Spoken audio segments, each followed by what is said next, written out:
Hey everyone, Rascal here. And Mama, welcome to our podcast. Today we're covering the Looney Tunes movie Rabbit's Run. In this DVD special, Lola Bunny invents a perfume with the first effect of turning people invisible, sending her and cab driver Bugs Bunny, on the run from the FBI, while another shady group seeks the formula. I never thought in my entire life I would see Bugs Bunny driving a cab. But now I have. Well, you know, and it looks like this takes place in the same universe as the last Looney Tunes reboot they did, called the Looney Tunes show. And for that one, everyone's kind of normalized. Looney Tunes aren't as loony. It's sort of like grounded. There's not a ton of slapstick. They'll still do some things, but it's not in the realm of just going crazy as the original. So Bugs is now the straight man of Looney Tunes universe now. Now, I've never seen the reboot. And then when I found this movie at the dollar store, had to get it because I love Looney Tunes. I wasn't expecting to like this movie, but I am so pleasantly happy that I enjoyed it. Right. I know that that the series itself hasn't gotten many great reviews, and that may be well-founded. Again, I haven't seen it, but as for this movie itself, yeah, there were some differences. Lola Bunny is not the Lola I remember. Bugs is the same, except for, as you said, he's an everyman driving a cab. You see some difference in some other characters, but for the most part, on a whole, the movie actually works. And maybe it works because it was just a movie. Right. Instead of a series with a set amount of time. Right. Maybe that's why it works. Yeah, that's true. Because I had actually never heard of this movie till like maybe a year or two ago. Didn't even know it existed. So I don't know if it even did well for fans of Looney Tunes in general, or just the ones who happen to did like the reboot. Because this was like the straight to DVD. It wasn't even on Netflix. There were no advertisements, nothing. It just suddenly showed up in Redbox. I'm like, oh, this exists. And then that's it. But, like you said, the good news is that it was still entertaining to watch. It wasn't just something like, yeah, I see why no one wanted to promote this. Yeah. I personally, as I said, I did like it. And, of course, we heard some new people doing the voices of these beloved characters. And they did a great job sounding just like them. So they were fantastic. Absolutely fantastic. And of course, Morris LaMarche, who was Yosemite Sam, is always excellent in everything. But the entire voice cast was good. You want to enlighten us to who did the voices for these new characters? Sure thing. For Jeff Bergman, he was the voice of Bugs and Daffy and Foghorn Leghorn and Pepe Le Pew. So Jeff Bergman is a very talented voice actor. Yes, because he sounded like all different characters. He's the Tom Kenny of Looney Tunes universe. Right? And then Bob Bergen was Porky Pig. Fred Armisen was Speedy Gonzales. Jess Harnell was one of the Gophers in Pete Puma. And we've heard him in many other voiceovers for other, like, superhero shows. Right. As you mentioned, Lisa Marshall, Yosemite Sam. Mark Paulson. Pinky and the Brain were together again. Right. And this time they have Rachel Ramirez as Lola. And I believe it was Christian Wiig when he had the original show. But I think they just got to sound like this time and couldn't get a big celebrity this time. And then, of course, there's Jim Rash and, of course, Billy West. Yes, as Elmer Fudd. Yeah, so, yeah, like you said, it was just a star-studded cavalcade of voice actors, too. Great fun. They kept true to the, how should I call it? I would say to the heart of Looney Tunes. You're right. And updated at the same time. And as you said, you know, everyone's normal now, doing everyday people things.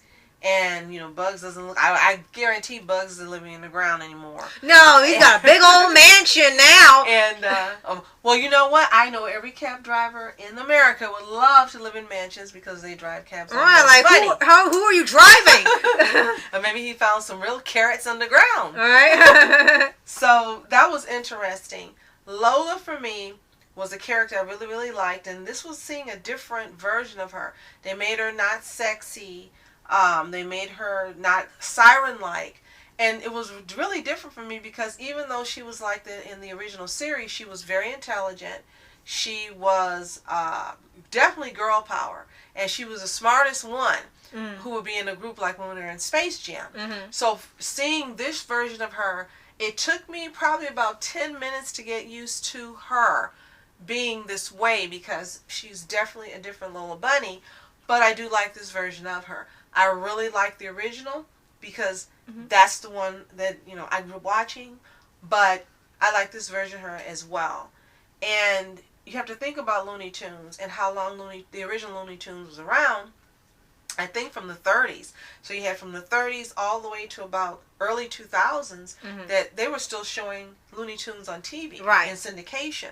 So you have generations and generations and generations and generations of people who've grown up watching the original Looney Tunes, and even as adults like myself, still watching them and loving them. Now you can only get them on DVD, and you have to take out a mortgage on your home to own the entire series. So it was nice seeing this movie. It was nice seeing this movie. Yeah, I'm broke, but at least I got the whole Looney Tunes collection. Yeah, and the movie, if you think about it, is like a callback to those older movies in the 70s or 80s, when they would have the sort of wild goose chases with everybody chasing each other. Like the one Bennett brought up, it's a mad world. Right, you're right. It was like that because it was just one thing or group after another chasing this person who's chasing this person who's chasing this person, and you turn out like they didn't even know they had this in the first place because Lola thinks it's the cosmetics company hunting her down, and it's not, and they're like, no, it's the government. And I was like, what? I didn't think it was that good.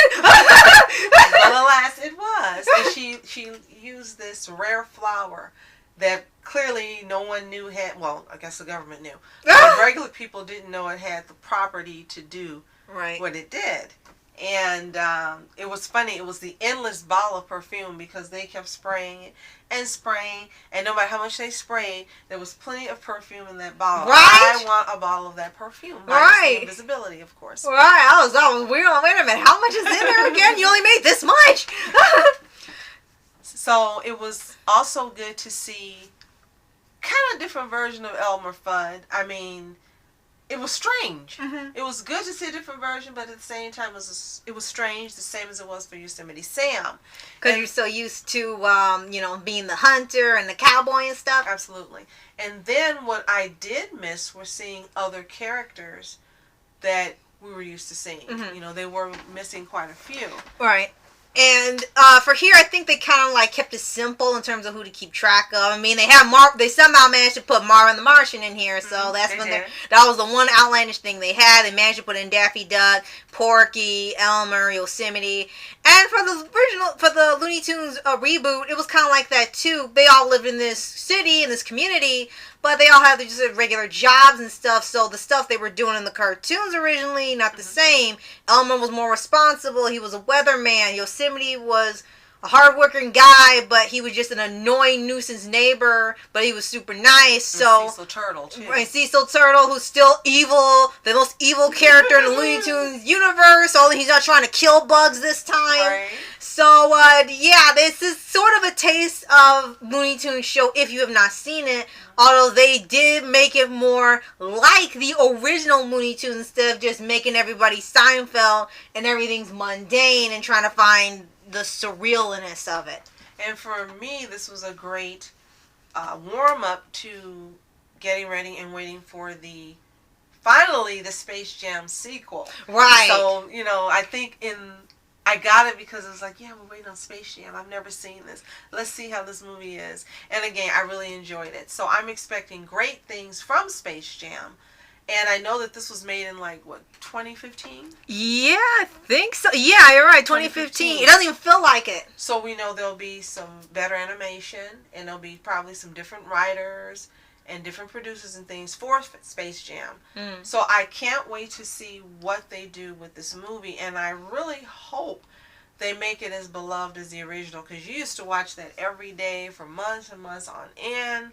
I can't imagine. I can't even count how many times we've seen Space Jam. That was like the sky high for a while. I just couldn't quit watching that movie. So they have a big task ahead of them to make this as endeared and beloved as the original. Right. But I think after seeing this movie, I think they have a chance of reaching that goal. Yeah, I think you're right. And I'm actually really glad Mama enjoyed this movie because this was actually one of her Christmas gifts from 2019. Yes. So I'm really glad that she enjoyed it because she's definitely one of the biggest Looney Tunes fans out there next to Looney Cat. Yes. So I'm really glad that she loved it, and definitely let us know if you enjoy this movie, if you've seen it, since this is one of those like movies you didn't know was around. And let us know if you're looking forward to the Space Jam sequel.